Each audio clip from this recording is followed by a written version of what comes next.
Hi, this is TapCat, and today I'd like to talk about some information that came out about the new XCOM 2 DLC that comes out, I think, tomorrow, called the Alien Hunters. Now, specifically, they've announced information on some new alien rulers that are going to be part of the game, specifically the Viper King. And so he will be literally the ruler of the Vipers, and then there will be a couple of others. They've said that the Viper King was made to embody the idea of a king or ruler the most out of the three new aliens. The Viper King has a very regal look, and its moveset combos really nicely with other enemies. So let's get into some of the specifics. It has Choke, an upgraded version of the bind ability that normal Vipers have, deals more damage and has a chance to knock your soldier unconscious. Freezing Breath, a deadly area of effect attack that can freeze multiple targets simultaneously. A huge amount of health that will take multiple engagements to deplete. And it can summon a portal to flee the battle after devastating your soldiers or being chased off. It will stalk your soldiers across multiple missions, and here's the payoff: rulers take a turn after every soldier action. So a quote from a developer is, "We wanted the Viper King to be distinct, but also have abilities that enhanced the threat of regular Vipers. When paired together, they have multiple ways to stop your units in their tracks. If they don't outright kill your units, their bind attacks, tongue pull, and freezing attacks will set your soldiers up for the fall." Solomon says the ice element not only makes the Viper King much more deadly, but helps it to increase the threat of every other enemy unit on the map. And when a soldier gets frozen, you lose all control. You're more vulnerable, and now your other soldiers have to compensate for the new challenge. Now that's in the official announcement, but Jake Solomon actually did have more to say. If you follow him on Twitter, he said he was very excited to announce the Alien Hunters DLC, and, that's great. He also has a quote that they had to literally redo a whole new UI just to accommodate the number of hit points that they have available. Now, this quote, I think, is especially interesting because he says, "You aren't going to kill the alien rulers in one fight. They'll kill plenty of you, though." And then the last thing that he had to say that I thought was interesting is that alien rulers will take an immediate action after every single action your soldiers take. You will need new tactics. Now, we saw that in the other thing, but he's really emphasizing that here. Finally, he says, fights against rulers create some agonizing choices because mistakes are punished immediately. Still easier than Dark Souls, though. Okay, so I wanted to start by just kind of giving you, the literal facts that I could. Now let me give you my reaction to it, because I got to be honest, this is kind of a case for me where promotion for a game or game product has left me significantly less interested than I was before it started. You tell me that there's new content coming to XCOM 2 and that it's going to be challenging. I say, awesome, that's great. Let me at it. But this quote from Mr. Solomon in particular, where he says that you aren't going to kill the alien rulers in one fight.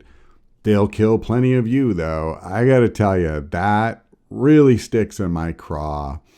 I feel like it's about a half step removed from, some teenage kid going, "Gonna kill all your soldiers, lol." Now, let me just say, I'm going to assume that it's not necessarily meant that way, although it could have been. But it just comes across like, to me, XCOM should be hard, but it should be fair. And what I read when I see this, it comes across like, hey man, we're just going to slaughter a bunch of your soldiers. And I'm not okay with that. I'm not. Like, kind of comparing it to Dark Souls, I compare XCOM to Dark Souls in one sense because they're both difficult games that force you to learn how to play them if you want to do well. But they're also very different when it comes to dying. So if you say XCOM isn't as hard as Dark Souls and your metric for that is how many times someone dies, that's just shockingly ignorant. I don't know that that's how he meant it. But the thing is, in Dark Souls, when you die, you just come right back to that spot.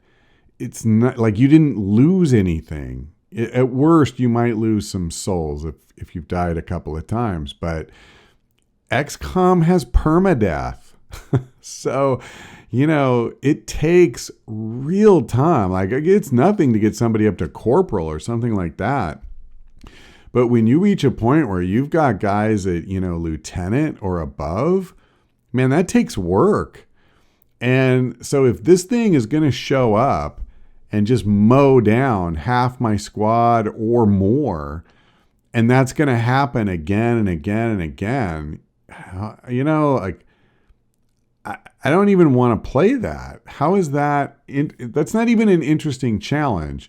So what I want to believe is that they're making it sound worse than it is. They're making it sound more unfair because they know a lot of XCOM people. We revel in the masochism in a way. Like, you want it to be hard because it makes victory sweeter, right? I just feel like the message is a little off tone for me. Now, I must say, the response that I saw on Twitter, I didn't see anybody getting salty about it. I didn't see anybody say, what the hell, man? That seems a little harsh. I think, honestly, part of it is that in the XCOM community, it's really kind of putting yourself open to getting ripped to shreds to say, that's unfair or that's too hard, because there's just a million people come out of the woodwork and say you're stupid and lazy and you should just go play Assassin's Creed or something. And I think that's unfortunate. Now, I don't know if I will ultimately think that the Alien Hunters DLC is fair or unfair or not. My real point is just I feel like Jake Solomon in particular didn't do this package any favors with me when he made those tweets, because his tone is one of somebody who just thinks it's funny that he's going to kill a bunch of my soldiers. And it's not funny to me.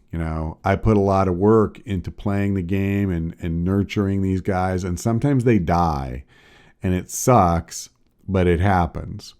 But I would not play the game if the way it went was I was just losing massive number of soldiers all through the campaign. And, it took me like 100 missions or just some stupid thing to finally limp across the finish line to the final mission. I'm actually pretty sure you could beat the game that way as long as you can ultimately stop the counter on the Avatar project, before it gets to 0. But what a torturous, unpleasant experience that would be. So I don't want to make more of this than it is. I don't think that this is, on par with, say, the Ghostbusters movie, where pretty much from the time that was announced, it seems like it gets attention for all the wrong reasons. And the poor thing is just reviled before it even comes out, at least with some people. So I guess, this was just something that I saw during the course of the week, and it rubbed me the wrong way, and I wanted to vent about it. Now, that said, I probably will buy the DLC, if only for the channel. The weird thing is I have been playing on Legend difficulty, and I think I'm getting to the point where I should probably start recording a new series soon, because what I want to do is record a bunch of installments before I start putting them up.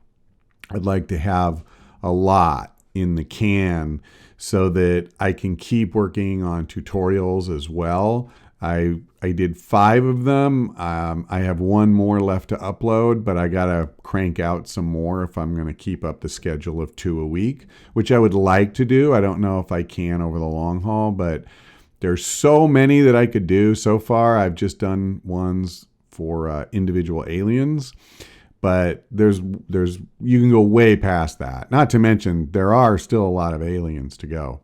But anyway, sorry, I'm getting off on a sidetrack. What I was going to say is I was about to start recording a new series, and now I have this question in my mind, should I buy the DLC and include that? Like, should I just do that? But man, if that ends up being the way he makes it sound, is that what you want to see in a series? You want to see me just get, like, they'll just wipe the floor with me and ruin the campaign if that's what happens? Because, I'll play on Iron Man. It's not like I'm going to do it, the other way. So, if it happens, that's it. Boom, we're just screwed. So I don't know what to do. If you have thoughts, by all means, leave them in the comments. I'll take that into account. I don't know exactly when I'm going to start playing. We'll see. And actually, I'd be curious to know if you have any reaction to his tweets. Again, I know I'm probably making more of it than it deserves.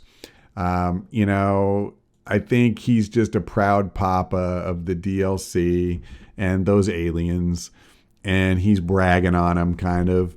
And he wants to let the XCOM fans know that, hey, there's this tough thing. You thought the other stuff was tough. No, this is tough. So that's my best guess. But for some reason, just the exact way that he said it, it really struck a sour note for me.